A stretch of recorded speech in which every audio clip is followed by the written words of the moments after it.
And now, are y'all do they talk to y'all at all about how to handle if you're questioned by a reporter? Yeah, we did a little bit of training.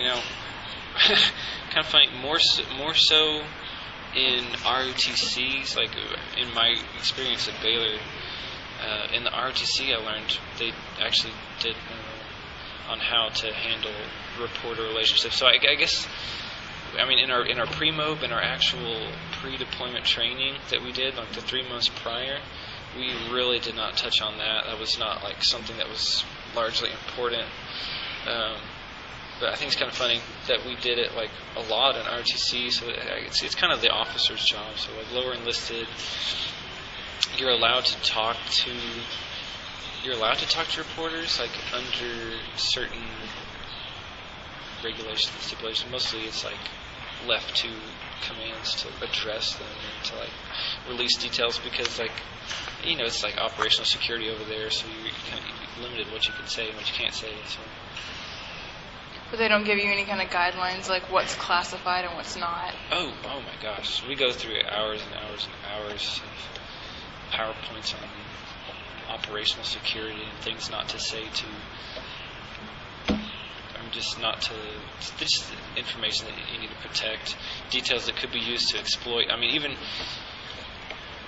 media, and families and just whoever. If you can release some details that they might not find, they might not see as a threat or as a vulnerability, but they could publicize it, and the enemy could use it against you. And so you have to really be careful about everything. They would teach us the things that could really easily be exploited, and they would show us how to recognize those things and how to avoid releasing those kind of details. Just things like safety measures or like sort of movements, or what kind of things? Obviously you can't be specific, but what kind of stuff are y'all not allowed to share? Oh, are we not allowed to share? Yeah, dates, times, movements, locations, just anything that could be used. Because it's a well-known fact that the enemy uses our media sources to gather information. We do the same thing. To foreign media as well. We have people that monitor that to try and get information about the whereabouts and operational details of the enemies. So it's just the same thing. You have to be careful what you release, and you have to think ahead of time. Like, could this be used against us somehow in some form? So dates, times, just big stuff like that, and even just pictures of your camp you have to protect.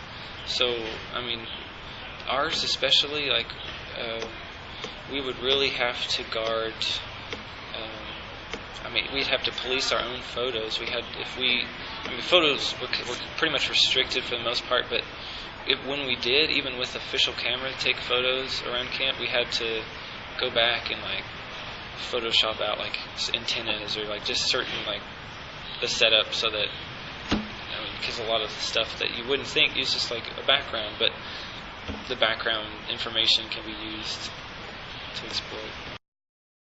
Do you think that generally, how would people feel if approached with if a reporter approached them and wanted to talk to them? I don't know. I think it depends on the individual.